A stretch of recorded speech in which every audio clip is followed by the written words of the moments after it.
अस्सलाम वालेकुम नाज़रीन, मैं हूं डॉक्टर सादिया मोइन। प्रोग्राम सेहत है ज़िंदगी में आपके साथ। नाज़रीन, हम हर इतवार शाम 4 बजे से 5 बजे तक आपके साथ इस प्रोग्राम में मौजूद होते हैं। इस प्रोग्राम में आप जानते हैं मुख्तलिफ डिजीज़ के बारे में डिटेल से, यानी किसी भी बीमारी होने की वजूहात, अलामात, इलाज, मौलज, एहतियाती तदाबीर और ग़िज़ाई एहतियात के बारे में हम आपको इस प्रोग्राम में अवेयरनेस देते हैं, क्योंकि इस प्रोग्राम में मुख्तलिफ डिजीज़ के स्पेशलिस्ट आते हैं और वो आपको हर बीमारी के बारे में डिटेल से बताते हैं। हम इस प्रोग्राम में मुख्तलिफ डिजीज़ से बात कर चुके हैं और आज का जो हमारा टॉपिक है वो बहुत अहम टॉपिक है, यानी गुर्दों के अमराज के हवाले से, किडनी डिजीज़ के हवाले से। और इस टॉपिक पे बात करने के लिए जो मेरे गेस्ट मेरे साथ मौजूद हैं, मैं आपसे उनका तारुफ कराती चलूँ।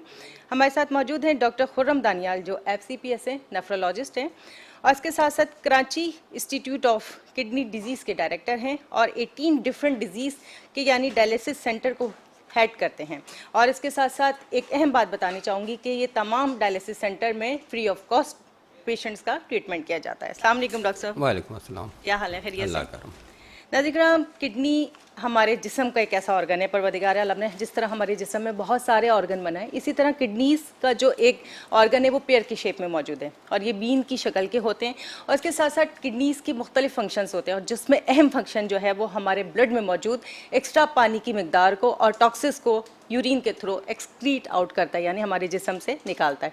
और इसके साथ साथ किडनीज़ मुख्तलिफ हार्मोन्स बनाते हैं जो कि हमारे ब्लड प्रेशर को नॉर्मल रखते हैं। और इसके साथ साथ किडनीज़ के फंक्शन, किडनीज़ की डिजीज़ और किस वजह से हम अपनी किडनीज़ को सेहतमंद रख सकते हैं, ये सारी बातें हम जानेंगे डॉक्टर खुर्रम दानियाल से। डॉक्टर साहब, मुझे सबसे पहले तो आप ये बताइए, जो मेरा एक पसंदीदा सवाल, कि आपने MBBS करने के बाद नेफ्रोलॉजिस्ट बनने के लिए क्यों सोचा? जी, बेसिकली FCPS करने के बाद, पार्ट 1 करने के बाद मेरी ट्रेनिंग शुरू हुई। तो मेरी पहली रोटेशन जो मेडिसिन में थी वो नेफ्रोलॉजी आ गई। अच्छा। जब वो पहली दफ़ा मैं उस फील्ड में आया, वो इससे पहले हम लोगों का इतना कॉन्सेप्ट नहीं होता है। MBBS जो करते हैं, जर्नल मेडिसिन में सारी चीज़ें की जाती हैं, हाउस जॉब भी की जाती है, लेकिन मेरा जो स्पेशलाइजेशन का जो पहले ही साल था उसके अंदर मेरी पहली रोटेशन लगी वो नेफ्रोलॉजी लगी। और वहीं पे डायलिसिस देखी, मशीनें आई। उस ज़माने बहुत कम 1997 के अंदर मेरा MBBS हुआ। उसके बाद जब मैंने ट्रेनिंग शुरू की तो उस वक्त ये नेफ्रोलॉजी इतना कॉमन नहीं थी, फील्ड कॉमन नहीं थी। बहुत कम लोग इस फील्ड में थे, तो बस वहीं से आप। और चूँकि डॉक्टर साहब किडनी डिजीज़ के हवाले से आज हम बात कर रहे हैं और मुख्तलिफ डिजीज़ आजकल बहुत ज़्यादा फैल रही है। सबसे पहले तो मुझे बताइए कि किडनी है क्या और हमारे जिस्म में कहाँ मौजूद होते हैं, उनका फंक्शन, जो मेन फंक्शन है वो बताइए। जैसे आपने शुरू में बताया था कि किडनी पेयर शेप की होती है, बीन शेप की होती है, और पेयर यानी कि 2 किडनियाँ होती हैं। अब जितने भी किडनी के जो भी किडनी का काम है, उसके अंदर सबसे इम्पोर्टेंट काम फाजिल जो मादे होते हैं, फाजिल मादे होते हैं, उनको जिस्म पे, जिसको नाइट्रोजनस वेस्ट प्रोडक्ट कहते हैं, उनको बॉडी से एलिमिनेट करना होता है। बेसिकली 2 ऑर्गन्स हैं इस मामले में जो काम करते हैं, एक तो जिगर यानी कि लिवर और एक किडनी। जो भी वेस्ट प्रोडक्ट्स हैं, जो नाइट्रोजनस वेस्ट प्रोडक्ट, उनको रिमूव करने में एक इंतहाई रोल जो अदा कर रहे हैं वो किडनी का। अब किडनी सिर्फ यही काम नहीं करती है, उसके साथ साथ किडनी खून बनने में एक इंतहाई अहम रोल अदा करती है। खून बनाने में। अच्छा। किडनी से एक हार्मोन निकलता है, वो जाता है बोन मैरो में और फिर वो वहाँ से खून की प्रोडक्शन को बनाता है, रेड सेल्स की प्रोडक्शन करता है। इसी तरह जो किडनी है वो मुख्तलिफ़ किस्म के जो हमारे ऑर्गन्स उनको सपोर्ट कर रही होती है। मसलन हार्ट को सपोर्ट कर रही होती है, हार्ट के फंक्शन को। अगर किसी का खुदा न खासा हार्ट जो है या लंग्स जो है वो काम अफेक्टेड है, तो यकीनन कभी किडनी में उनका एक कंट्रीब्यूशन होता है, जिसम से एक्स्ट्रा पानी वो निकालते हैं ताकि हार्ट पर लोड कम पड़े। इसी तरह लंग्स अगर कमज़ोर हैं तो जो एसिडोसिस हो रहा है तो उसको कंपनसेट करने के लिए किडनी उसके अंदर अपना रोल देती है। इसके अलावा हार्मोन्स किडनी के अंदर जो बन रहे होते हैं या किडनी उसको एक्टिवेट कर रही होती है, जैसे विटामिन डी है, विटामिन डी किडनी के अंदर एक्टिवेट होता है। ठीक है, जब वो एक्टिवेट होता है तो फिर वो अपना काम कर पाता है। इस तरह कैल्शियम फास्फोरस मेटाबॉलिज्म उसको रेगुलेट करती है।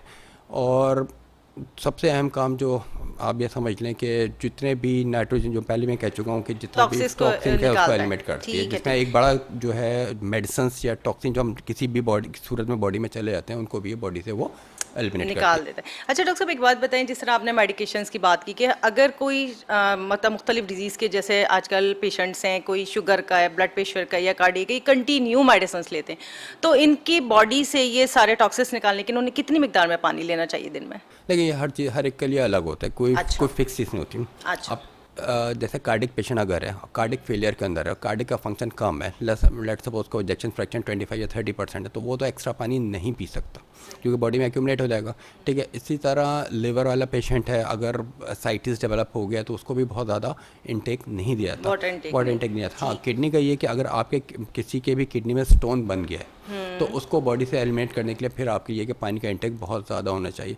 अब लोग पूछते हैं जी पानी का इंटेक कितना रखें। अब देखें ये पेशेंट टू पेशेंट या पर्सन टू पर्सन वेरी कर रहा होता है। एक आदमी जो इसी कमरे में बैठा हुआ है उसकी रिक्वायरमेंट इतनी नहीं होगी एज़ कम्पेयर टू एक ऐसे शख्स जो बाहर सड़क पे खड्डा खोद रहा है या काम कर रहा है। डिहाइड्रेशन उसको ज़्यादा होती है, स्वेटिंग ज़्यादा होती है, तो उसके हिसाब से हर एक की पानी की रिक्वायरमेंट अलग होती है। तो आसान तरीका होता है, लोग पूछते हैं जी कितना पानी पीना चाहिए, सिंपल से बात। ये जो लोगों में कॉन्सेप्ट है पर डे जो आपने 10 से 12 ग्लास पीना है पानी, ये क्या है? बात वही होगी ना कि एक आदमी जो एसी कमरे में बैठा हुआ है उसकी रिक्वायरमेंट बहुत कम होती है, ठीक है, और एक जो आउटडोर काम कर रहा है उसकी रिक्वायरमेंट ज़्यादा होती है। अब पता कैसे चलेगा किसकी कितनी रिक्वायरमेंट? सिंपल सी बात है, अगर जो भी आदमी है उसका पेशाब का कलर वाइट है, इसका मतलब उसकी रिक्वायरमेंट पूरी है। सिंपल सा फार्मूला क्या होगा, ये आप इतना पानी पिएं कि पेशाब का कलर वाइट रहे, ठीक है, और आपका जो माउथ है या मुंह है वो ड्राई ना हो। अगर इस पे है तो इसका मतलब आपके अंदर एडिक्वेट पानी, यानी कि हर इंसान की अपनी एक्टिविटी के हवाले से उसकी रिक्वायरमेंट बनती है। अब किसी को बहुत ज़्यादा स्वेटिंग होती है, बहुत सारे लोगों को एक्स्ट्रा ऑर्डिनरी स्वेटिंग होती है, तो पानी तो आपके हिसाब से निकल रहा है ना, तो उसमें उनकी रिक्वायरमेंट ज़्यादा होगी। हालांकि वो कहते हैं हम पानी बहुत ज़्यादा पीते हैं, पानी ज़्यादा पीते हैं, लेकिन वो एक तरह से लॉस भी तो हो रहा है बॉडी से, तो उनकी रिक्वायरमेंट और बढ़ेगी। अच्छा डॉक्टर साहब, पानी जब प्यास लगे उस वक्त पीना चाहिए इंसान को या बस पीते रहना चाहिए? जो नॉर्मली अगर बात करूँ, देखिए जितना आदमी वेल हाइड्रेट रहे उतना ही बेहतर है। अच्छा, ठीक है, अब जाहिर बात है अब लोगों को तो प्यास नहीं लगती, और लोग चाय पी लेते हैं प्यास नहीं लगती, लोग कोल्ड ड्रिंक पी लेते हैं प्यास नहीं लगती, वो तो पूरे दिन में पानी नहीं पीते फिर तो। ठीक है, हमारे यहाँ तो अक्सर कॉन्सेप्ट यही है ना कि चाय, ज़ाहिर बात मैं भी पीता हूँ, अभी पीते हैं, लेकिन लोग कुछ लोग ऐसे हैं, बल्कि ज़्यादातर हमारी कौम तो ऐसी है कि चाय के बहुत ज़्यादा एडिक्ट हैं, बहुत चाय पीते हैं। जब आपने एक गिलास चाय पी ली, एक कप चाय पी ली, तो आपको प्यास तो नहीं लगेगी ना, पर पानी की नीड होगी पूरी। ठीक है, तो ये कहना ही है कि जब प्यास लगे तो फिर तो किसी को लगेगी नहीं। ठीक, नज़र हम बात किया जिस तरीके से डॉक्टर साहब ने हमें बताया कि हर शख्स की पानी की रिक्वायरमेंट अलग है, यानी कि जो जितनी मेहनत करता है उसकी जिस्म से जितना ज़्यादा पसीना खारिज होता है उसकी पानी की नीड इतनी होती है। अगर जो हम ये समझते हैं कि हमें हर हाल में 10 से 12 ग्लास पानी पीना है, तो डॉक्टर साहब की हिदायत के मुताबिक हर शख्स को अपनी सेहत के मुताबिक पानी पीने की ज़रूरत है। अगर कोई कार्डियक पेशेंट है तो उसको अपने हिसाब से पानी पीने की ज़रूरत है, और अगर किसी का काम ऐसा है जिसकी वजह से उसको बहुत ज़्यादा स्वेटिंग होती है तो उसको पानी की नीड ज़्यादा होती है। तो इस हवाले से डॉक्टर साहब की जो ये हिदायतें बड़ी अहम है, इनको याद करिए और दूसरों को भी बताया कीजिए। अच्छा डॉक्टर साहब, मुझे ये बताइए कि जिस तरीके से शुगर का मरीज़ होता है उसको प्यास ज़्यादा लगती है, लेकिन शुगर का किडनी पर कितना असर होता है? पूरी दुनिया में किडनी फेल होने की सबसे अहम वजह शुगर है। अच्छा, ठीक है, अगर आप किसी भी डायलिसिस सेंटर में चले जाएं, अगर वहाँ पर 50 आदमी लेटे हुए हैं तो उनमें से 40 पेशेंट ऐसे होंगे जो कि डायबिटीज़ के। तो अच्छा, किडनी पे जो इफेक्ट आता है, और एक और बताऊँ मैं बात कि जो शुगर का असर किडनी पे आता है वो परमानेंट होता है। अच्छा, अगर ये नहीं होता कि 4 दिन के लिए से हुआ फिर सही हो गया, ऐसा अमूमन होता नहीं है। अच्छा, और जितना आपकी प्रोलॉन्ग हिस्ट्री होगी डायबिटिक की, 10 साल से, 15 साल से, 20 साल से, उतने ही आप रिस्क पे होंगे किडनी अफेक्ट होने के। तो जो भी डायबिटिक पेशेंट्स हैं उनको चाहिए कि कम से कम साल में एक दफ़ा अपना पेशाब का टेस्ट, जिसमें हम ये देखें प्रोटीन्स आ रहे हैं या नहीं आ रहे। जब तक पेशाब में प्रोटीन्स नहीं आ रहे वो सेफ है यूरिन के अंदर। ठीक है, यूरिन फॉर माइक्रो एल्ब्यूमिन पहले टेस्ट होता है। अगर urine for micro albumin clear है तो इसका मतलब है कि किडनी फिलहाल सेफ है, और उसके साथ साथ क्रेटिनिन, 2 टेस्ट हैं, वो आप करवा के हर साल में एक दफ़ा देख लें, पता चल जाएगा किडनी का फंक्शन कैसे चल रहा है। ठीक है। अच्छा, जिस तरीके से हमने बात की शुगर के हवाले से, अब चूँकि शुगर और ब्लड प्रेशर ये एक तरह से जो ना हर मरीज़ को ये 2 बीमारियाँ अगर हैं तो किडनी कितना ज़्यादा अफेक्टेड होने का खतरा है, खासकर ब्लड प्रेशर के हवाले से? ब्लड प्रेशर का भी ये हाल है। अच्छा। दुनिया में पहली वजह most common cause of renal failure जो है वो डायबिटिक, और नंबर 2 हाइपरटेंशन है। जिसको 2 है उसका चांस डबल हो जाता है। ठीक है, अब एक बात और यहाँ पे एक थोड़ा कन्फ्यूजन ये होती है कभी कि एक तो ये कि आपको लॉन्ग स्टैंडिंग ब्लड प्रेशर है, उससे भी किडनी फेल होते हैं। 100% चांसेस होंगे, 100% तो खैर नहीं होंगे, लेकिन चांसेस ज़्यादा होंगे। और कभी कभार होता है कि किसी भी वजह से अगर किडनी अफेक्टेड हुई तो उससे ब्लड प्रेशर होना शुरू हो जाएगा। अच्छा, हाँ, तो ये कि ब्लड प्रेशर की वजह से भी किडनी अफेक्ट होती है, और किडनी अफेक्ट चाहे किसी भी वजह से हो, अगर किडनी का फंक्शन जो है डिक्रीज हो रहा है तो खुद ब खुद ब्लड प्रेशर होना शुरू हो जाएगा, क्योंकि किडनी का एक अहम काम ब्लड प्रेशर को रेगुलेट करना। अच्छा डॉक्टर साहब, हमने क्योंकि हाइपर की बात की, यानी कि ब्लड प्रेशर एंड डायबिटीज, तो हाइपो डायबिटिक में और हाइपो जो ये ब्लड प्रेशर के हवाले से, इस हवाले में क्या किडनी का असर होता है? ये भी बहुत खतरनाक चीज़ है। देखें, अगर एक लॉन्ग स्टैंडिंग शुगर है, जैसे जैसे क्रेटिनिन बढ़ना शुरू होगा अब क्या होगा, उसकी शुगर जो है वो खुद ब खुद कम होना शुरू हो जाएगी। ये नहीं कि वो कंट्रोल कर रहा है, अच्छा, बल्कि क्या ऑटोमेटिक किस तरह कि जो ड्रग्स वो ले रहा है या इंसुलिन वो ले रहा है, उसका एक पोर्शन किडनी के जरिए एक्सक्रीट आउट होता है। तो जब किडनी का फंक्शन कम होगा तो वो मेडिसिन एक्सक्रीट आउट नहीं हो पाएगी, तो उसका लेवल ब्लड में बढ़ जाएगा, तो शुगर कम होना शुरू हो जाएगी। अब लोग समझते हैं जी हमने शुगर कंट्रोल कर लिया, आपने कोई शुगर कंट्रोल नहीं की, कि आपकी वजह से तो खुदा न खाते जो क्रेटिनिन बढ़ा है उसने इसको कम किया। तो ये कोई अच्छी अलामत नहीं है, ये और ख़तरनाक अलामत है कि गुर्दे बैठ रहे हैं। अच्छा, यानी फंक्शन डिस्टर्ब होना शुरू। इसी तरह आपने कहा ब्लड प्रेशर कम हो जाए, किसी भी वजह से ब्लड प्रेशर ड्रॉप हो जाए, क्या हुआ कि डायरिया हो गया, एक्सेसिव में डायरिया हो गया। अच्छा, बहुत सारे लोगों को जो तो ब्लड प्रेशर हाई हो जाता है, बहुत सारे लोगों का लो हो जाता है, मैक्सिमम लोगों का लो अगर रहता है, तो उस हवाले से नहीं, लो फिर ये डिपेंड करता है किस लेवल तक जाता है। देखें, अगर डिहाइड्रेशन की वजह से ऑल ऑफ सडन हुआ है, डायरिया हो गया, ब्लड लॉस हो गया, कुछ हो गया, कार्डिक शॉक हुआ है, जैसे ही ब्लड प्रेशर ड्रॉप होता है, पहला काम रिस्पांस क्या होता है कि वैदो कंस्ट्रिक्शन होती है, blood supply to the kidney shut down में जाती है। अच्छा, हो जाती है। अब वो जितनी देर तक ब्लड प्रेशर आपका लो रहेगा उस वक्त तक किडनी काम नहीं करेगी। अच्छा। और जैसे जैसे ब्लड की सर्कुलेशन जो है किडनी की तरफ नॉर्मल होगी, ब्लड किडनी अपना काम दोबारा करना शुरू हो जाएगी। अगर वो प्रोलॉन्ग हो जाती है तो किडनी उस पर भी शट डाउन में जाती है, लेकिन वो फिर एक्यूटली जाती है और कुछ दिनों के बाद वो रीजनरेट हो जाती है। नाज़रीन के ये किडनी जो हमारे फंक्शन अगर इनका सही ना रहे, तो डॉक्टर साहब ने जिस तरीके से हमें बताया कि हम कितनी ज़्यादा बीमारियों का शिकार हो सकते हैं, और अगर ऑलरेडी कोई इन डिजीज़ का शिकार है, शुगर का, ब्लड प्रेशर का या कार्डियक का या किसी भी ऐसी बीमारी का जो किडनी अफेक्टेड हो सकते हैं, तो हमें इन चीज़ों को कंट्रोल रखने की ज़रूरत है। तो क्योंकि अल्लाह ताला ने जो सेहत अता की है, हमें इसको सेहतमंद रखने के लिए, अपने आप को सेहतमंद रखने के लिए, अपनी ज़िंदगी को सेफ़ रखने के लिए किडनीज़ का ख्याल रखना बहुत ज़रूरी है। डॉक्टर साहब, मुझे ये बताइए कि जैसे किडनी में स्टोन हो जाते हैं, तो ये स्टोन कितने ज़्यादा हार्मफुल होते हैं और किस तरीके से इनको जो ऑपरेट किया जाता है? देखिए, स्टोन्स जो हैं दो तरह के होते हैं। एक तो होता है साइलेंट स्टोन्स। अच्छा। साइलेंट स्टोन्स ये होता है खामोश से पत्थर बन रहा होता है, स्टोन बन रहा होता है, आपको पता नहीं चलता। अच्छा। वो आहिस्ता आहिस्ता किडनी को डैमेज कर रहा होता है, लेकिन पेन नहीं होता। पेन ही नहीं होता, आपको पता नहीं चल रहा, डायग्नोस ही नहीं हो पाता, और जब पता चलता है उस वक्त तक इतनी देर हो चुकी होती है, किडनी खत्म कर चुकी होती है। अच्छा। दूसरा होता है पेनफुल, जो आपको हुआ, पेन हुआ, कम से कम गए, पता तो चल गया ना, आपने इसका ट्रीटमेंट करा लिया। तो वो ज़्यादा बेहतर है कि जिसमें पेन तो हुआ, डायग्नोस तो हुआ ना, ट्रीटमेंट तो पेन होना भी एक पेन नेमत है कि हमें पता चल जाए। बिल्कुल, आपको पता चल जाता है उस चीज़ का, तो वो किडनी फेल होने से बच सकती है। और वो किडनी स्टोन अब देखें किडनी में भी हो सकता है, यूरिटर में भी हो सकता है, ब्लैडर में भी हो सकता है। अब जहाँ पर भी स्टोन है उसकी नौयत अलग होगी, पेन की नौयत अलग होगी, ठीक है। अब अगर स्टोन जो है वो नाली में आके फंस गया है, जिसको जो गुर्दे की नाली है जो पेशाब लेके गुर्दे से मसाने में आती है, तो वो एक इमरजेंसी मच जाती है, उसमें हर हाल में आपको रिमूव करना होता है। क्योंकि अगर स्टोन नहीं निकाला गया और वहाँ पे यूरिन रुक गया तो वो अल्टीमेटली किडनी को डैमेज करना शुरू कर देता है। ठीक है, इमीडिएट नहीं करेगा, लेकिन कुछ दिनों के बाद वो डेफिनेटली वो डैमेज करेगा, तो वो उसको तो आपने हर हाल में निकलवाना है। कुछ स्टोन जो साइलेंट होते हैं, जो पेन आपको नहीं दे रहे होते, छोटे साइज़ के होते हैं, उसको छोड़ दिया जाता है। वो टाइम के साथ आहिस्ता आहिस्ता या तो आपका इंटेक अच्छा हो तो खुद निकल जाते हैं, या फिर उसको आपने लेज़र के ज़रिए, लिक्विड टिप्स के ज़रिए फिर उसको रिमूव कराना। अच्छा डॉक्टर साहब, एक सेहतमंद इंसान अपने आप को कैसे जज कर सकता है यूरिन की जो मिकदार के हवाले से, या वॉशरूम कितनी दफ़ा वो जाता है कि उसकी किडनी फंक्शन सही चल रहा है या डिस्टर्बेंस शुरू है? देखिए, ये दो बातें होती है। पहली बात तो ये कि ख़ासतौर पर स्पेशली डायबिटिक पेशेंट के अंदर अगर वो महसूस करता है कि पेशाब में झाग आ रहे हैं। अच्छा। आम आदमी में ये नहीं आते, झाग नहीं आते। किसी भी पेशेंट को, डायबिटिक पेशेंट में ज़्यादा होते हैं, आम आदमियों में भी अगर किडनी इन्वॉल्व हो रही है तो हो सकते हैं, लेकिन इतना कॉमन नहीं होते।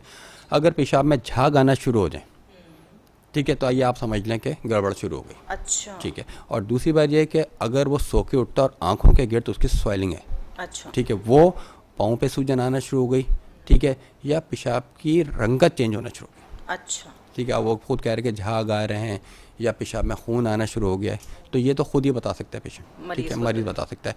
बाकी ये है कि अगर वो प्रोलॉन्ग उसको डायबिटिक है, हाइपरटेंसिव है, या उसने पेन किलर्स खाई हुई हैं, पेन किलर्स बहुत खाई हुई हैं, तो डेफिनेटली अल्टीमेटली इफेक्ट किडनी पे पड़ सकता है। लेकिन वो आप टेस्ट कराए बगैर किसी को आप असेस डायरेक्टली नहीं कर सकते। लेकिन तो डॉक्टर साहब, आपने पेन किलर की बात की, तो जैसे बहुत सारे लोग होते हैं बड़े पेन के हवाले से मतलब मेडिसिन लेते रहते हैं, पेन किलर्स लेते रहते हैं। डॉक्टर साहब, इसका जवाब तो लेंगे ब्रेक के बाद। नाज़रीन, हम आपके और हमारे दरमियान एक छोटा सा ब्रेक है, मिलते हैं ब्रेक के बाद।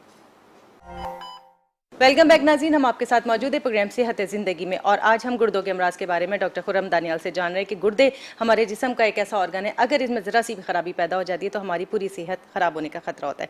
डॉक्टर साहब, मैं एक पेन किलर के हवाले से सवाल कर रही थी। बहुत सारे लोग बहुत ज़्यादा पेन किलर खाने के आदी होते हैं, सर में दर्द हुआ पेन किलर खा ली, कमर में दर्द है, कहीं पर भी जिस्म में दर्द है, तो ये मुझे बताइए कि हमारे लिए कितने नुकसानदेह, खासकर किडनी के लिए हमारे?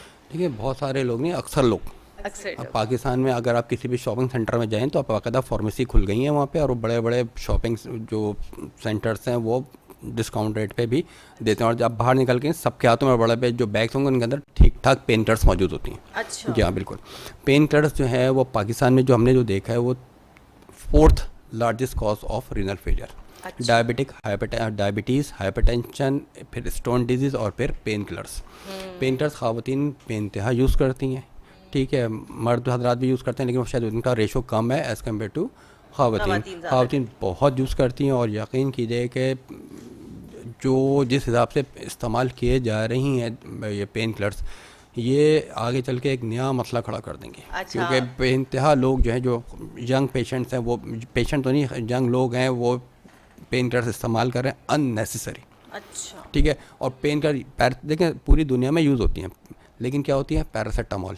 हमारे कोई पैरासीटामोल को लिफ्ट ही नहीं कराता। तो अगर किसी को लिख के दे दिया पैरासीटामोल तो बाहर मना, वो जाके जो आपका अटेंडेंट होता है उसको कहता है भाई डॉक्टर साहब को तो कुछ आती है, पैरासीटामोल लिख दी, ये तो हम भी खा सकते हैं घर में। ठीक है।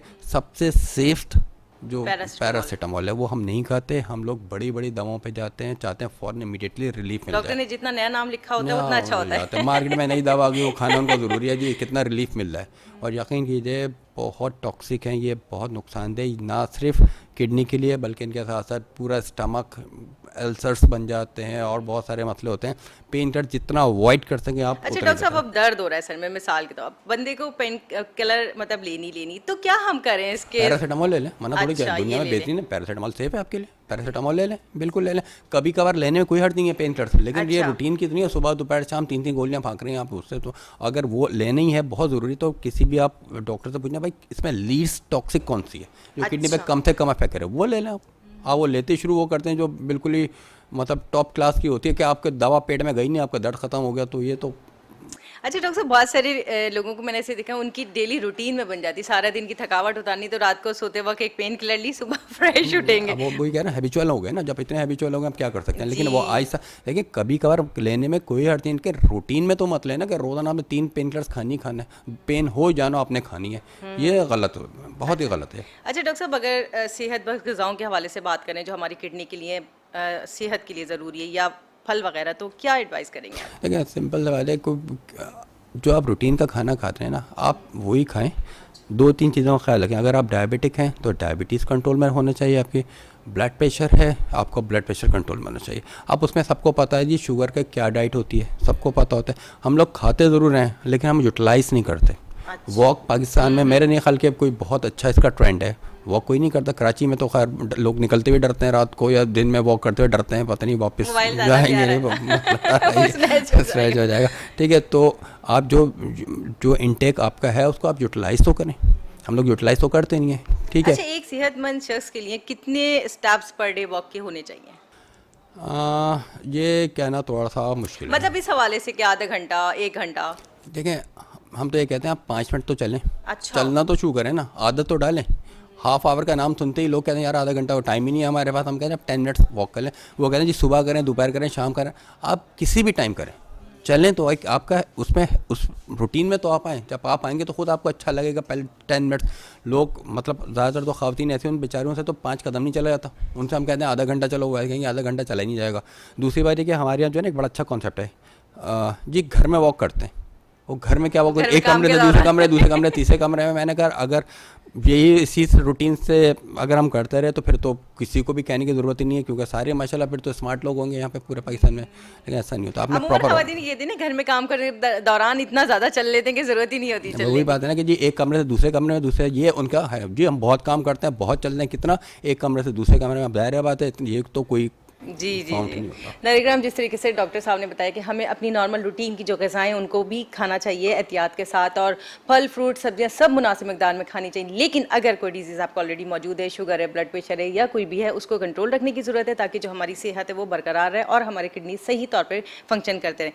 क्योंकि डॉक्टर साहब मुख्तलिफ जो 9 हॉस्पिटल्स यानी कि 18 डिफरेंट डायलिसिस सेंटर को हेड करते हैं। इस हवाले से भी जानते हैं कि डॉक्टर साहब वहाँ पर कितने पेशेंट होते हैं, पहले कितने डायलिसिस सेंटर थे और अब कितने ज़्यादा बढ़ते जा रहे हैं। इस हवाले से डॉक्टर साहब मुझे तो सबसे पहले ये बताइए कि डायलिसिस है क्या और क्यों किया जाता है? ठीक है, देखिए जो आप एक अल्लाह मियाँ के दी हुई किडनीज़ जिसका हमने ख्याल नहीं रख सके किसी भी वजह से और वो काम करना बंद कर दें, तो आपके पास कोई अल्टरनेटिव नहीं होता। आपके पास सिर्फ 2 अल्टरनेट हैं, या तो आप ज़िंदगी भर डायलिसिस कराएं या आप ट्रांसप्लांट करें, गुर्दा तब्दीली गुर्दा करें। रीनल ट्रांसप्लांट हर पेशेंट उसको मतलब एक तो उसके बाद डोनर बर्दाश्त नहीं करते, डोनर नहीं होता। एक तो पहली बात है डोनर नहीं होता, फैमिली डोनर मेरे ख्याल से फैमिली डोनर चाहिए। डोनर नहीं होता, अगर डोनर है तो ज़रूरत नहीं कि हर पेशेंट जो है वो का गुर्दा मैच कर रहा हो। और तीसरी बात है कि हर पेशेंट की जनरल फिजिक्स ऐसी नहीं होती कि उसको ट्रांसप्लांट किया जाए, कि किसी को 60 साल या 70 साल में अगर किडनी फेल होती है तो उस वक्त उसके लिए ट्रांसप्लांट कराना मुश्किल काम होता है। ठीक है, एक बात तो ये। दूसरी है कि जब आपके पास कोई ऑप्शन नहीं बचा तो आपको डायलिसिस करवाना पड़ती है। किडनी का फंक्शन जब लेस देन 10% रह जाता है तो फिर हम उसको ऑफ़र कर देते हैं या तो आप ट्रांसप्लांट कराएं या डायलिसिस करें। अब डायलिसिस क्या एक आर्टिफिशियल तरीका इलाज है कि आपने जो टॉक्सिक सब्सटेंस और जो एक्स्ट्रा वाटर है जो जिस्म से नहीं एक्सक्रीट आउट हो पा रहा है वो उस मशीन के ज़रिए हम फ़िल्टर आउट कर देते हैं। ठीक है, लेकिन गुर्दे तो बेइंतहा काम करते हैं ना, अल्लाह मियाँ का दिए हुए गुर्दे तो खून भी बनाते हैं, कैल्शियम फॉस्फोरस को भी रेगुलेट करते हैं, मेटाबॉलिज्म को। ठीक है, वो हम सिर्फ वहाँ से इतना कम मशीन से आप नहीं ले पाते, हमें उसके लिए सप्लीमेंट देना पड़ता है। जैसे खून बनाने के लिए खून बनाने के इंजेक्शन लगाना पड़ते हैं, कैल्शियम फॉस्फोरस के मेटाबॉलिज्म को रेगुलेट करने के लिए उसकी ट्रीटमेंट देना पड़ती है। तो वो एक पानी तो हम उससे कंट्रोल कर लेते हैं, यूरिया क्रेटिन और बहुत सारे टॉक्सिक सब्सटेंस को रिमूव कर देते हैं। इसके बावजूद बहुत सारे काम ऐसे हैं जो कि वो मशीन नहीं कर पाती, वो कुदरती तौर पर गुर्दा अंजाम दे रहा है, वो मशीनरी नहीं कर सकती। अच्छा, वैसे डॉक्टर साहब अगर कोई डायलिसिस का पेशेंट हो गया तो डायलिसिस उससे पर वीक कितना करवाने पड़ते हैं? देखिए, ये पेशेंट टू पेशेंट वेरी करता है। जो दुनिया की रिकमेंडेशन है वो थ्राइस अ वीक, 3 दफ़ा हफ्ते में 3 दफ़ा। 4 घंटे का मिनिमम सेशन होता है कि 4 घंटे आप आएंगे और हफ्ते में 3 दफ़ा आपको उस मशीन के साथ लेटना पड़ेगा। तो आप खुद सोच सकते हैं कि एक मरीज़ जो कि डायलिसिस पे आ गया है तो उसकी ज़िंदगी में हफ्ते में 3 दिन तो मशीन के साथ होंगे। जी जी। घर से वो हॉस्पिटल आएगा, वहाँ पे 4 घंटे वो डायलिसिस कराएगा, फिर वो घर जाएगा। तो उसके बाद वो मेरे ख्याल में जो जॉब कर रहे होते हैं उनको भी जॉब से लोग फारिग कर देते हैं। मैंने तो ये देखा है कि वो अगर करना भी चाहें तो लोग ज़ाहिर बात है लाइफ डिस्टर्ब हो जाती है, पूरी फैमिली डिस्टर्ब हो जाती है। तो इसलिए कहा जाता है कि भाई आप अपने किडनीज़ को, अपने गुर्दों का ख्याल रखें, इस स्टेज पे जाने ही मत दें जबकि आपको डायलिसिस करवाना यानी जो परवरदिगार ने नेमत अता की उसको ख्याल रखना बहुत ज़रूरी है। अच्छा डॉक्टर साहब, क्योंकि डायलिसिस का मैंने ये सुना है कि बड़ा कॉस्टली होता है इलाज, और आपने अभी ये बताया था कि यहाँ पे फ्री ऑफ कॉस्ट होता है, ये सब किस तरीके से मैनेज किया जाता है? ये कराची में, मतलब पूरे मुल्क में ही होते होंगे, लेकिन कराची इस मामले में बहुत आगे। कराची में यहाँ पे जो लोग हैं वो बेइंतहा, मतलब ये समझ लें कि सखी हैं या डोनेट करते हैं, बेइंतहा लोग डोनेट करते हैं। लोगों ने क्या करा कि जी हम 5 मरीज़ों की डायलिसिस का जितना एक्सपेंस होगा वो हम पे करेंगे। कुछ कहते हैं 10 मरीज़ों का, तो कुछ कहते हैं जी जो खून बनने के इंजेक्शन हैं वो हम देंगे। अच्छा। तो जितने भी सेंटर्स हैं जहाँ पर भी हैं वो सारे के सारे जो हैं वो डोनर बेस्ड हैं। अच्छा। ठीक है, इसके अंदर मुख्तलिफ NGOs हैं वो काम कर रही हैं, तो वो सब मिल बैठ के एक बहुत अच्छा काम कर रहा है। कराची में इस वक्त मैं बड़ी बात नहीं कर रहा, लेकिन आप कराची में किसी भी इलाके में चले जाएं आपको वहाँ पे कोई ना कोई सेंटर ऐसा मिलेगा जो फ्री ऑफ कॉस्ट डायलिसिस कर रहा होगा। बड़ी बात है ये, अल्लाह ताला का बड़ा करम है कि अल्लाह ताला ने हमारे कराची के अवाम को, खासकर जिन लोगों को अता किया तो उनको दिल भी देता है कि वो अपने लोगों की मदद के साथ साथ उन गरीब और नादार लोगों की भी मदद करते हैं जो किसी भी वजह से इस परेशानी का शिकार हो जाते हैं। क्योंकि डायलिसिस एक ऐसा मर्ज़ है, यानी कि जो प्रोसीजर है बड़ा महंगा होता है और इसके साथ साथ मरीज़ को भी बड़ी तकलीफ होती है। तो अल्लाह ताला की जो ये दी हुई नेमत है हमारे गुर्दे, इनकी हिफाजत कीजिए ताकि आपको इस तकलीफ दे अमल से बचना पड़े। अच्छा डॉक्टर साहब, मुझे एक बात बताइए कि जिस तरीके से आपने डायलिसिस सेंटर्स की बात की, तो मुझे ये बताइए कि इसमें कितनी तेज़ी से इजाफा हो रहा है और जब आपने स्टार्ट लिया था कितने थे और अब कितने? देखिए जी, पहले तो मुझे अच्छी तरह याद है कि जब मैं इस फील्ड में आया 2004 के अंदर, तो गिनती के उस वक्त जो चैरिटेबल और जो अगर हम कमर्शियल की भी बात करें तो गिनती के मेरा ख्याल है 7 या 8 थे। अच्छा। ठीक है, और अब ये है मोर देन 70+ हो गए। अच्छा जी, इतने हो गए। पहले तो ज़ाहिर है 2-2 मशीनें, 4-4 मशीनें होती थी, अब कहीं 15 मशीनें, कहीं 25 मशीनें, कहीं 50 मशीनें। तो सेंटर ही नहीं बढ़े बल्कि नंबर ऑफ मशीन्स भी बहुत ज़्यादा बढ़ गए, पेशेंट बहुत बढ़ गए। और पहले तो अक्सर पेशेंट तो डायग्नोस ही नहीं होते थे शुरू में। इस वक्त इतनी एक्सपर्टीज़ नहीं थी, इतनी लेबॉर्ट्रीज हमारे पास नहीं थी, लोगों को पास समझ में नहीं आता करें क्या करें। वो हकीम के पास चला जाता, कोई होम्योपैथिक के पास चला जाता, अवेयरनेस नहीं थी। अब तो लोगों को पता चल रहा है कि किडनी फेलियर के बाद भी आदमी ज़िंदा रह सकता है और आराम से ज़िंदगी गुजार सकता है। तो अब लोग फिर डायलिसिस में जाते हैं, सेंटर्स में जाते हैं, अपने नाम लिखवाते हैं और डायलिसिस। अच्छा, यानी प्रॉपर इनकी रजिस्ट्रेशन की जाती है डेली बेसिस पे। तो डिफरेंट जिस तरीके से आप बता रहे हैं कि डायलिसिस सेंटर है मुख्तलिफ इलाकों में, तो डॉक्टर साहब पर डे के हवाले से कितने पेशेंट्स को ट्रीट किया जाता है? देखिए, हर सेंटर की अपनी कैपेसिटी है। ठीक है, अब ज़ाहिर बात है अगर कहीं 10 मशीन है किसी सेंटर में और वो 3 शिफ्टें लगाते हैं तो 30 पेशेंट पर डे वो लगा सकते हैं, इससे ज़्यादा वो नहीं लगा सकते। ठीक है, और वो जिस एरिया में है वहाँ पे कितने लोग हैं। अक्सर मसला ये है कि अब हमारे पास कोई स्टैटिस्टिक्स नहीं है कि इस एरिया से इतने लोग आ रहे हैं। अब कोई जो है ऐसा किसी एक सेंटर में करवा, जिसको जहाँ जगह मिल जाती है वो बेचारा जाके अपना रजिस्ट्रेशन करवा लेता है और शुरू कर देता है। हाँ, पर बाद उसको पता चलता है यार वहाँ पर भी जगह है, तो फिर वो वहाँ पे घर के करीब स्विच हो जाता है। तो ये थोड़ा सा इसमें टाइम लगेगा, लेकिन ये है कि किसी की डायलिसिस रुक नहीं रही है, डायलिसिस हो जरूर रही है। शुक्र है। अच्छा डॉक्टर साहब, किडनी इन्फेक्शंस के हवाले से अगर बात करें तो कौन सी ऐसी वजूहत हैं जिसकी वजह से किडनी इन्फेक्शंस होने के खतरात होते हैं? जी देखें, कुछ बातें ऐसी हैं, पानी का इस्तेमाल हम लोग बहुत कम करते हैं। अक्सर बच्चे और बच्चियां जो हैं वो वॉशरूम स्कूल का या कॉलेज का वॉशरूम यूज़ करना नहीं चाहते, नहीं करते, पेशाब रोकते हैं। अच्छा, यूरिन होल्ड करना भी बार बार होल्ड करते हैं, ठीक है। इसके अलावा क्या होता है कि अगर आपकी किडनी में या ब्लैडर के अंदर या यूरेटर के अंदर कुछ छोटा मोटा स्टोन है, अच्छा, उससे भी बार बार पेशाब में इन्फेक्शन होता है। डायबिटिक पेशेंट्स हैं, शुगर अनकंट्रोल है, बार बार पेशाब में इन्फेक्शन होगा, ठीक है।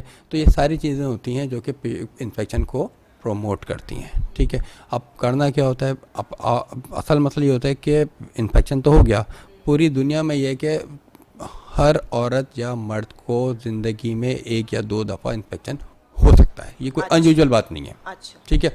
लेकिन कुछ लोग होते हैं जिनमें बहुत फ्रीक्वेंट हो रहा होता है, जिसमें जैसे 50 ईयर्स के बाद फीमेल्स के अंदर बहुत कॉमन होता है, ठीक है। अब वो जो हार्मोनल चेंजेस आई भी होती हैं वो उसको प्रोटेक्ट कर रही होती हैं, लेकिन जब वो हार्मोनल चेंजेस आ जाती हैं तो प्रोटेक्शन ख़त्म हो जाती है, तो उनका इन्फेक्शन बार बार होता है। अब उसके अंदर ये होता है कि आपने एक दफ़ा इन्फेक्शन हो गया, उसको ट्रीट आप प्रॉपर्ली करें।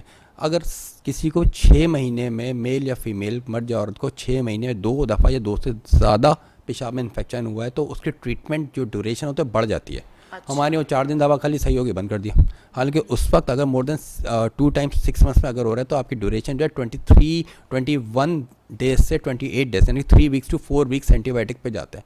हम लोग वो शायद नहीं कर पाते, वो जहाँ बेहतर हुए हमने दवा छोड़ दी। अच्छा। वो ऑर्गेनिज्म रेजिस्टेंट हो जाते हैं फिर। जी अच्छा डॉक्टर साहब, जब किसी को यूरिन इन्फेक्शन होता है तो पेशेंट क्या कंप्लेन देता है? पेशेंट की बहुत सिंपल सी कंप्लेन होती है, पेशाब में जलन हो रही है, पेशाब में रुकावट हो रही है, फीवर हो रहा है, सर्दी जो असल होता है ना, सर्दी के साथ बुखार लगना।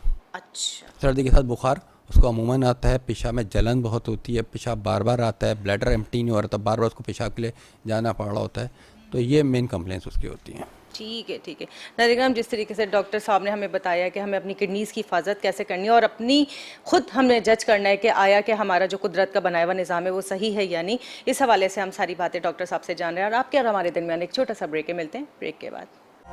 वेलकम बैक नाज़रीन, हम आपके साथ मौजूद है प्रोग्राम सेहत ज़िंदगी में और आज हम गुर्दों के अमराज पे बात कर रहे हैं। हम डॉक्टर खुर्रम दानियल से मज़ीद इस बारे में भी जानते हैं। डॉक्टर साहब, मुझे एक बात बताइए कि जिस तरीके से कहा आपने किडनी फेलियर हो गया और किडनी का जो ट्रांसप्लांट ज़रूरी है, एक तो ये भी बताइए इस हवाले से अगर किसी का एक किडनी ख़राब है और एक वर्क कर रहा है तो वो बंदा सर्वाइव कर सकता है? देखिए, पहली बात तो ये कि एक किडनी ख़राब है और एक किडनी, कितने लोग हैं जो कि बाय बर्थ एक किडनी होती है? अच्छा, बहुत लोगों की होती है। तो एक किडनी पे अल्लाह मैंने एक्स्ट्रा दे रखी है, एक किडनी अगर आप निकाल के बाहर भी रख दें तो भी कुछ फ़र्क नहीं पड़ेगा। अच्छा। अगर दूसरी किडनी काम कर रही है सही, ठीक है, तो एक किडनी अगर किसी की अफेक्टेड है और दूसरी सही काम करे, ज़िंदगी भर उसको कुछ नहीं होगा। अच्छा। देखें, अब ट्रांसप्लांट होता है, लेट सपोज किसी का ट्रांसप्लांट होता है, जिसका गुर्दा निकाल दें उसका तो एक ही बचता है ना, तो भी तो सर्वाइव करता है, और जिसको लगाया जाता है उसको भी एक लगाया जाता है, तो एक गुर्दा आपकी ज़िंदगी के लिए काफ़ी होता है। ठीक है, तो ये बात ख़त्म कि वो एक गुर्दा अफेक्टेड है, कोई फ़र्क नहीं पड़ेगा। ठीक है। हाँ, अब ट्रांसप्लांट की बात है। ट्रांसप्लांट देखें, वही मैंने आपसे पहले ही कहा था कि जो जब किडनी फेल होगी तो आपके पास 2 ऑप्शन रह गए, या तो ज़िंदगी भर डायलिसिस करवाएं या आप ट्रांसप्लांट करा लें। ठीक है, अब ट्रांसप्लांट जो है वो बेहतर ऑप्शन है एज़ कम्पेयर टू डायलिसिस। लेकिन बात वही है कि हमारे सेटअप्स के अंदर इतना सेंटर्स नहीं है कि जो ट्रांसप्लांट बेयर कर सकें, ट्रांसप्लांट का जो पेशेंट्स हैं उनका लोड बेयर कर सकें। अब एक बात ये कि ट्रांसप्लांट हो गया, ठीक है, ट्रांसप्लांट के बाद भी जो मेडिकेशंस होती हैं उसका भी ठीक ठाक एक्सपेंस होता है। अच्छा। जो ये समझते हैं कि ट्रांसप्लांट हो गया, मैं आपको एक बात बहुत अजीब सी बात लगेगी आपको, एक मेरे पास पेशेंट आया, मोहल्ले वालों ने उसका चंदा करके कहीं से वो ट्रांसप्लांट करा दिया। ठीक है, उसका 20-22 लाख जो भी लगना था उन्होंने किसी भी सेंटर में करा, किसी प्राइवेट सेंटर में जाके करा दिया। हो तो गया, उसका ट्रांसप्लांट भी हो गया, चल भी गया। 2 महीने बाद उसके पास पैसे ही नहीं थे कि जो मेडिसिन ट्रांसप्लांट, तो तीसरे महीने बेचारा गुर्दा फिर ख़राब हो गया, वो फिर वापस डायलिसिस पे आ गया। तो ऐसे भी होते हैं। तो लोग जो ट्रांसप्लांट करने जा रहे होते हैं, जो करवा रहे होते हैं, मैं यकीनन कहूँगा कि transplant is much better option then dialysis. लेकिन उसके बाद ट्रांसप्लांट करवाने के बाद गेम ख़त्म नहीं होता, यहाँ से एक नई ज़िंदगी शुरू होती है। लेकिन डॉक्टर साहब मेडिकेशन कंटिन्यू रहनी मेडिसिन कंटिन्यू होती है, ओह अच्छा, मुस्तकिल करनी होती है। आपके पास शुरू के 6 महीने बहुत ही ख़तरनाक होते हैं। आपने जितना उस 6 महीने में आपने केयर कर लिए, उतनी आपकी ट्रांसप्लांट की लाइफ बढ़ जाती है। ठीक है, अगर उसके अंदर आपने वही बदपरहेज़ी करना शुरू कर दिया, आम आदमियों में जाके मिलना शुरू कर दिया, तो वो फिर रिजेक्शन में गुर्दा जा सकता है। और ट्रांसप्लांट के बाद अगर कोई इन्फेक्शन होता है तो वो लाइफ थ्रेटनिंग कंडीशन में जा सकता है। तो अच्छा, ये कितने % चांसेस हैं कि गुर्दा जो है वो टिश्यूज मैच करेंगे, नहीं करेंगे, सर्वाइव करेगा पेशेंट, क्या होगा इस अब हवाले से? देखिए, अब दुनिया में इतनी एडवांस इम्यूनो सप्रेशन आ गई है कि हम 0 मैच पे भी ट्रांसप्लांट कर सकते हैं। अच्छा, ठीक है, लेकिन बात वही हो गई कि उसमें जितनी ज़्यादा आप इम्यूनो सप्रेस देते हैं, इम्यूनो सप्रेस का मतलब है कि आपका जो बॉडी का इम्यून सिस्टम उसको हम ख़त्म कर देते हैं बिल्कुल। अच्छा, बहुत बहुत मिनिमम लेवल पे ले जाते हैं, ताकि जो बॉडी में आपने एक ट्रांसप्लांट ऑर्गन लगाया है वह बॉडी उसके खिलाफ कोई रेजिस्ट ना करे ना। लेकिन मसला ये कि जब आपने इम्यूनो सप्रेस ज़्यादा कर दिया तो आप बाहर से इन्फेक्शन भी एक्वायर कर सकते हैं, और जो वो इन्फेक्शन एक्वायर कर लिया आपका, तो वो और मसला खड़ा हो जाता है। तो आपको बड़ा टेक्निकली बहुत ये कि आपका बॉडी भी इस हद तक इम्यूनिटी रहे कि वो बाहर के ऑर्गेनिज्म को डिफेंड कर सके और अपने गुर्दे को भी डैमेज ना करे जो उसने जो उसमें लगा है। तो ये थोड़ा सा मुश्किल काम होता है। लेकिन अच्छा, जिसका गुर्दा निकाल दिया गया तो उसकी क्या पोजीशन होती है, उसको वो खाली सही लगता रहता है अपना जगह? नहीं, कुछ नहीं होता, उसको तो पता नहीं चलता। अच्छा, वो तो मेरे ख्याल में 3 दिन के अंदर, 2 दिन के अंदर तो उसको घर भेज दिया जाता है। वो उस पर उसकी ज़िंदगी में कोई इस तरह का नहीं होता। यहाँ पे एक बहुत क्लियर बता दूँ कि ख़वातीन अपने हस्बैंड का गुर्दा दिलवाते हुए डरती हैं। अच्छा, वो कहती हैं कि शायद कोई मसला हो जाएगा। इसी तरह हस्बैंड समझते हैं कि ये ख़वातीन का गुर्दा ले लिया गया तो बाद में असल एक किस इमोशनल अटैचमेंट होती, लेकिन होती भी है। लेकिन फिर भी बात ये कि देखें, अगर बचाने के, अगर मर्द अपने माँ बाप बहन भाई को या ख़ातून अपने माँ बाप बहन भाई को गुर्दा देना चाह रही हैं तो उसका उनकी किसी भी तरीके से कोई असर नहीं पड़ता। अच्छा, उनकी अज़दवाजी ज़िंदगी पे किसी का कोई असर नहीं पड़ता। ठीक है, तो यहाँ पे एक बड़ा अजीब सा कॉन्सेप्ट है, नहीं भाई मसला हो जाएगा, नहीं कोई मसला नहीं होता। लोग मेडिकली ज़ाहिर सी बात है इन चीज़ों को अवेयरनेस नहीं होती है लोगों को, वो ये जहन में होता है लोगों के कि अल्लाह ना करे किसी के हस्बैंड या वाइफ ने अपना किडनी दे दिया तो उनकी जो है वो मैरिड लाइफ डिस्टर्ब हो सकती है। लोग समझते हैं शायद सर्वाइव नहीं कर पाएंगे इस हवाले से। कुछ भी नहीं होता इसमें। कुछ देखिए, पूरी दुनिया में ट्रांसप्लांट हो रहे हैं ना, खाली पाकिस्तान में थोड़ी, और पाकिस्तान में तो बहुत कम हो रहे हैं। तो वो ये इस पर बहुत लंबी बहुत बड़ी बड़ी रिसर्चेस होती हैं, और जो जिसका ट्रांसप्लांट मतलब जिसने डोनेट किया होता है उसको भी ऑब्जर्वेशन में बहुत अरसे तक रखा जाता है कि इसके जिस्म पे कोई इफेक्ट तो नहीं पड़ रहा है। अच्छा। जब ये सारी चीज़ें हुई तभी तो ये बात हुई कि अब गुर्दा देना एक सिंपल प्रोसेस है, उसके बल्कि किसी की जान बचाने के लिए सवाब है, सदका जारिया है। अच्छा डॉक्टर साहब, ये बताएं कि जैसे हम किडनीज पे बात कर रहे हैं तो हर एज में किडनीज का जो साइज़ है वो बढ़ता है या नेचुरली कुदरती तौर पे जैसे किसी का कम होता है ज़्यादा होता है, ऐसा कुछ है? देखिए, ये आपकी बॉडी के हिसाब से होता है। अगर एक माशाल्लाह बहुत हेल्दी है, उसका वेट जो है वो 120 kg का है, तो उसका किडनी का साइज़ ऑर्गन्स के साइज़ के हिसाब से उसका साइज़ भी थोड़ा सा ज़्यादा होगा। एक एवरेज साइज़ जो होता है जो एडल्ट्स में होता है वो 8 सेंटीमीटर टू 11 सेंटीमीटर होता है। हाँ, कुछ पेशेंट्स है, अब देखिए मसला ये कि आपकी किडनी को काम करना चाहिए ना, चाहे वो स्मॉल छोटे साइज़ की और बड़े साइज़ के, काम तो पूरा कर रही है। पहला किडनी का साइज़ तो नॉर्मल है, काम वो 0 कर रही है। ठीक है, लेकिन जो एवरेज साइज़ होता है वो 8.5 या 8 से लेके वो हाइट और वेट पे डिपेंड करता है। एक छोटे बिल्ड का है 60 kg का आदमी है तो उसका किडनी का साइज़ भी थोड़ा सा कम होगा, और जो 120 kg का है तो थोड़ा सा साइज़। और जब किसको नेचुरली पता चलता है अल्ट्रासाउंड हुआ जनाब एक किडनी है, तो क्या साइकोलॉजिकल इफेक्ट आता है? ऐसे पेशेंट आते हैं? हाँ, बहुत आते हैं, शौक लग जाता है। लेकिन उनको मतलब थोड़ी देर 2-3 दफ़ा एक समझा दें। उसमें ये असल चीज़ ये होती है कि अगर एक किडनी है और ये सिर्फ एक ही किडनी है, आपने उनको टेस्ट करवा के दिखाना होता है कि ये किडनी 100% काम कर रही है। तो 99 अच्छी बात मतलब कुदरती निज़ाम है कि जब आपका एक गुर्दा नहीं होता दूसरा गुर्दा उसका साइज़ बढ़ जाता है। अच्छा, हाँ, ठीक है, जो नेचुरली होता है। अगर उसका साइज़ बढ़ गया तो समझ लें कि वो हर चीज़ नॉर्मल है, लेकिन अगर उसका किसी वजह से साइज़ नहीं बढ़ा ना तो समझ लें वो आगे चल के वो गुर्दा भी फेल होगा। अच्छा, ये होता है। एक मतलब आप देख लें कि 50% आपका किडनी का वॉल्यूम ख़त्म हो गया, मास ख़त्म हो गया, 50% पर सारा काम करें तो उसका साइज़ बढ़ने लगता है, और अगर वो नहीं बढ़ा ना तो फिर वो किडनी का डिस्टर्ब होना फिर आगे मसला होगा। ठीक है नाज़रीन, जिस तरीके से आज डॉक्टर खुर्रम दानियाल ने हमें आज गुर्दों के अमराज के बारे में बताया, और ख़ास करके जो परवरदिगार आलम ने हमारे किडनीज़ दी हैं, ये कितना अहम काम सर अंजाम देते हैं। और अगर अल्लाह ना करे किसी भी वजह से, चाहे वो कोई बीमारी हो, चाहे कोई इन्फेक्शन है, या कुदरती तौर पर कोई ऐसा हादसा हो गया जिसकी वजह से किडनीज़ जो है वर्क नहीं कर रहे, तो मुख्तलिफ़ किस्म के आर्टिफिशियल तरीक़ों से किडनीज़ को वर्क करने के लिए राज़ी करना पड़ता है, यानी कि डायलिसिस है या हमें मेडिकेशंस बहुत ज़्यादा करनी पड़ती है। तो परवरदिगार की बनाई हुई इस अहम ऑर्गन को अपनी सेहतमंद रखने के लिए हमें खुद अपने आप को देखना, यानी हमें वॉक भी करनी है, अपनी सेहत बख्श ग़िज़ाएँ भी खानी है, और इसके साथ साथ इस चीज़ का ख्याल रखना है कि अगर अल्लाह ना करे कोई ब्लड प्रेशर है, शुगर है, तो उनको कंट्रोल करने की ज़रूरत है, और इनकी मेडिकेशन के लिए पानी भी एक मुनासिब मिकदार में पिएं, जैसा कि आपका डॉक्टर कहता है, और डॉक्टर से कंसल्ट करते रहना चाहिए ताकि आपकी जो सेहत अल्लाह ने अता की है,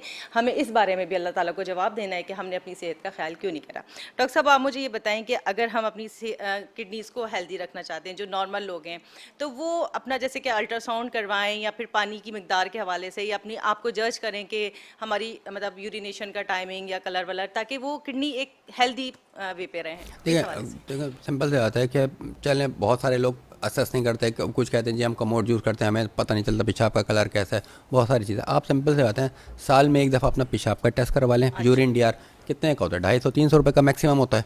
इतना क्रेटिनिन वो भी 200-250-500 रुपये के साल में आप अपनी ज़िंदगी के लिए खर्च नहीं कर सकते। जस्ट 500 रुपीज़, वो भी मैं शायद ज़्यादा बता रहा हूँ, आम जगह पे तो ये मेरा ख्याल में 300-200-300 में हो जाता है। तो अगर आप 500 रुपीज़ भी एक्सपेंड कर रहे हैं अपने ज़िंदगी के लिए, अपने गुर्दों के लिए, तो क्या बुरा है? आपको पता चलेगा कि आपके किडनी का फंक्शन कितना है। अच्छा, एक विटामिन डी के हवाले से आपने पहले बात की थी, तो हमारी बॉडी में जो विटामिन डी की मिकदार नॉर्मली कितनी होनी चाहिए कि अगर खाली हम विटामिन डी भी टेस्ट करवा लें तो भी क्या हमें किडनी फंक्शन का पता चल जाता है? विटामिन डी से कुछ नहीं पता चलता। किडनी जो है बेसिकली विटामिन डी को एक्टिव फॉर्म में कन्वर्ट करती है, ठीक है, जो उसको अपने काम करने के लिए ज़रूरी होता है। लेकिन विटामिन डी का लेवल जो है किडनी का जो पैमाना होता है कि काम कितना कर रहा है, वो नहीं, इनसे आपस का कोई वो नहीं है। ठीक है, अगर जब हम बहुत सारी डिजीज़ की हमने बात की, स्टोन की बात की, जो आपने कहा स्टोन जो है डैमेज कर रहे होता है अंदर से किडनी, तो इससे डैमेज करने से साथ फंक्शन भी डिस्टर्ब होना शुरू हो जाता है। जैसे किडनी का फंक्शन देखें, अगर उसका मास कम होना शुरू हो, जहाँ पे स्टोन फंसा हुआ है, तो जाहिर बात है वहाँ पे जो टिश्यूज़ होंगे किडनी के, तो डैमेज होंगे, तो आहिस्ता आहिस्ता फिर वो और भी असरात देगा कि उसके साथ इन्फेक्शन अगर होने लग गया वहाँ पे, या उसने वहाँ पे पेशाब रोकना शुरू कर दिया, तो वो भी अल्टीमेटली किडनी को ही डिस्टर्ब करेंगे। अच्छा डॉक्टर साहब, बहुत सारे लोग ऐसे होते हैं जो पानी अगर नहीं पीते लेकिन वो कोल्ड ड्रिंक ज़्यादा पी लेंगे, चाय ज़्यादा पी लेंगे, या इस टाइप की चीज़ें यूज़ कर लेते हैं, वो समझते हैं कि हमारी पानी की मिकदार जो हमारी बॉडी को चाहिए वो पूरी हो गई। इस हवाले से हमें बताएं कि हमारे लिए कितना ये ऐसी कोई बात नहीं। चाय दिन में कितनी पी सकते हैं जो हमारी किडनी को जो ना डिस्टर्ब ना? नहीं, किडनी से चाय का कोई डायरेक्ट रिलेशन ऐसा नहीं है। ठीक है, किडनी से भी यही होगा कि जी चाय पीने के बाद आपको बहुत देर तक 2-3 घंटे तक प्यास नहीं लगेगी। अच्छा, ठीक है, तो उसमें आप पानी नहीं पिएंगे।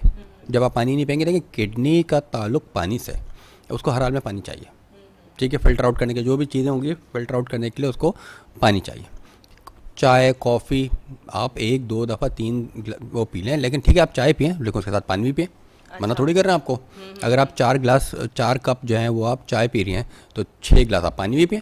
अच्छा, आप पानी तो आप पी नहीं रहे और चाय पे आ रहे हैं, तो ये तो बैलेंस नहीं होगा ना। जैसे मैंने शुरू में आपसे पूछा था कि अगर एक सेहतमंद शख्स को कितना, जिस तरह आपने कहा था कि अपनी बॉडी एक्टिविटी के हवाले से भी हमारी पानी की ज़रूरत होती है, लेकिन एक नॉर्मली अगर जो लोग नॉर्मल रूटीन गुजारते हैं तो उस हवाले से उनको कितना? देखिए, मैंने बड़ा सिंपल सा फार्मूला बताया, उनका पेशाब का कलर वाइट है ना, पानी पूरा है। अच्छा, बहुत सिंपल बात है, बस इतना पानी पिएं कि पेशाब का कलर वाइट रहे, खत्म। लोग पूछते हैं जी गहरा पीला होता है, गहरा पीला होता है, लाइट होता है, ऐसा नहीं है। सिंपल से यार रखें भाई, पेशाब का रंग सफ़ेद है, हाँ है, बस खत्म, पानी पूरा है। तो ये नेचुरली बिल्कुल ही वाइट आप ना भी तो जितने भी हैं, थोड़ा जितना भी आप कम से कम कर लें, लेकिन अगर डार्क येलो अगर है तो इसका मतलब आपके इस समय पानी ना होने के बराबर है। ठीक है, जैसे उसका कलर चेंज होना शुरू होगा, लाइट येलो, ठीक है पानी बेहतर है। वाइट है 100% आप वेल हाइड्रेटेड है। अच्छा, सही है। और माउथ ये है कि उसका ड्राई नहीं होना चाहिए। अच्छा, मुंह ड्राई है, जैसे अमूमन डायबिटीज के पेशेंट होते हैं वो तो कहते हैं उनका तो अलग फनाउन अच्छा है। इनका साथ एक मसला ये भी होता है कि वो यूरिन पास करने के बाद प्यास बहुत लगती है, तो इसका क्या? देखिए, वो तो बेसिकली ये है कि आपके अंदर जो शुगर बढ़ी हुई है ना, शुगर के इफेक्ट्स हैं ना वो। ठीक है, अगर आपकी शुगर कंट्रोल में है तो कभी भी है ना आपको प्यास लगेगी ना पेशाब ज़्यादा आएगा, और आपके अनकंट्रोल शुगर है उसकी वजह से सारे मसले होते हैं। ठीक है डॉक्टर साहब, हमारे प्रोग्राम का टाइम जो है ख़त्म की तरफ है, आप कोई मैसेज देना चाहेंगे किडनीज़ के हवाले से जो हम हेल्दी रख सकें? देखें, किडनी जो है आपका जिस्म का एक वाइटल ऑर्गन है, और किडनी अगर डिस्टर्ब होती है तो पूरी बॉडी का हर ऑर्गन जो है वो डिस्टर्ब हो जाता है। तो किडनी को सेफ़ रखना बहुत ज़रूरी है, सेफ़ करना बहुत ज़रूरी है। इसके लिए कोई और रॉकेट साइंस की ज़रूरत नहीं है। सिंपल शुगर ब्लड प्रेशर को कंट्रोल में करें, पानी अच्छा पिएँ, और पेन किलर्स से अवॉइड करें, और अपनी हेल्थ के लिए बस इतनी सी बात है। और कोई रॉकेट साइंस नहीं है कि जी ये भी कर लें वो भी कर लें, नहीं, कुछ आप बिल्कुल जो नॉर्मल डाइट लेना वो बिल्कुल खाएं पिएँ, लेकिन ये 3-4 बातों पे ख्याल रखें। ठीक है नाज़रीन, जिस तरीके से डॉक्टर खुर्रम दानियाल ने हमें अपनी किडनीज़ की यानी गुर्दों की हिफाजत की जो एहतियाती तदाबीर बताई हैं उस पर ज़रूर अमल किया कीजिए। शुगर, कोलेस्ट्रॉल, ब्लड प्रेशर और कार्डियक डिजीज़, जो किसी को कोई भी डिजीज़ है, उस हवाले से अपनी सेहत को बरकरार रखने के लिए, मज़ीद किसी और बीमारी से बचने के लिए गुर्दों की अपनी सेहत का ख्याल रखें और परवरदिगार ने जो ये सेहत अता की है उस पर उसका शुक्र अदा करें। नाज़रीन, प्रोग्राम सेहत ज़िंदगी से अपनी मेज़बान डॉक्टर सादिया मोइन को इजाज़त दीजिए। अल्लाह ने चाहा ज़िंदगी रहे, फिर मुलाकात होगी। अल्लाह हाफ़िज़।